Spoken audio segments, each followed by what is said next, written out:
Dermot and Dave. Conversation, crack, And the music you love. Today FM. It all happens here. Today FM.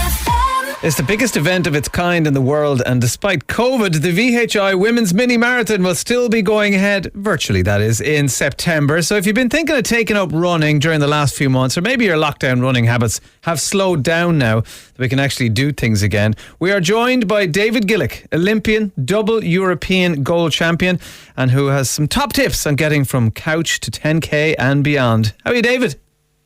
Morning, lads. How are we? Very good. We were talking to a number of Olympians there last week, people going over right, to Tokyo, and we were talking about the Olympic ring tattoos. Have you got one there?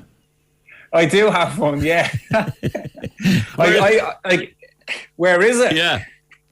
It's on the inside of my arm, on my bicep. So it's kind of hidden a little bit. So I kind of hide it away from people. Bicep and ribs seem to be the two most popular places for them, all right? Well, listen, I've seen some horrendous Olympic tattoos. Massive things on the legs and all over the place. So I think I'm nice and subtle with mine. I was saying, if it was me, if I managed to make it to the Olympics, regardless of what happened over there, mine would be across my forehead, so that everyone would ask me, "Oh, are they the Olympic rings? Well, sit down. This is going to take a while." To be honest with you, I competed in Beijing and I ran like a donkey, to be honest with you. So now, in fairness, you were sick. You were sick. You were sick. I had something going on, all right, but I felt I didn't deserve one, and it was only I think it was three years ago. My wife actually got me a voucher to go and get it, so I only got mine there in 2017. Okay. No way. Well, that's actually, I suppose, says a lot about, a top athlete's mindset. Reminds me a little bit of Katie Taylor, how hard she was on herself after Rio.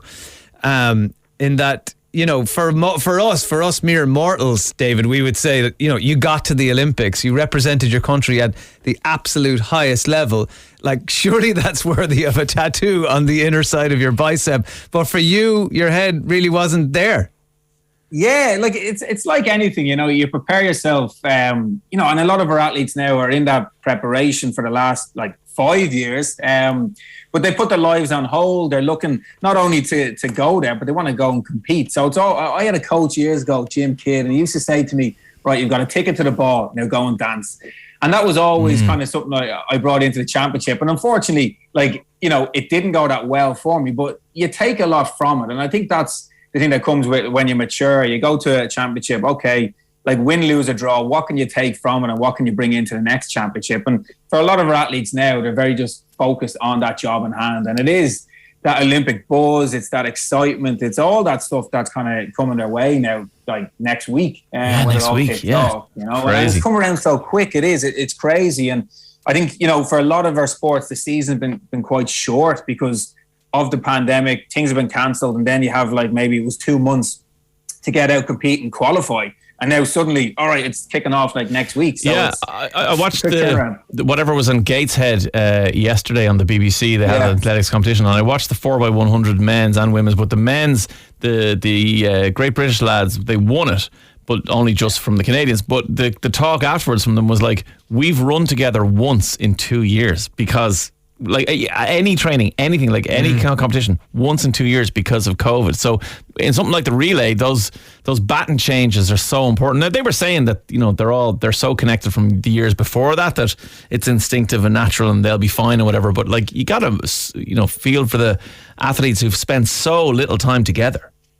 Yeah, absolutely. And you reference the kind of team element in athletics, and even if one of those four guys improve their speed, well, then that has a knock-on effect in terms of getting that baton across and the measures and stuff like that. So it's that fine margins, and that's the kind of some of the challenges that a lot of our athletes have had over the last year, is training in groups, training with teams, but also getting the opportunity to go and compete. Yeah. You throw in PCR tests, you throw in COVID, and getting on airplanes and all this sort of stuff. So it's an added kind of headache for a lot of them. So I think by this stage, a lot of our athletes are on their route over to Japan for their kind of holding camps before they go into the village. And I think for the majority of them, they just want to get on the plane, get off the plane, they're fit, they're healthy, and then get into their routine and prepare for competition.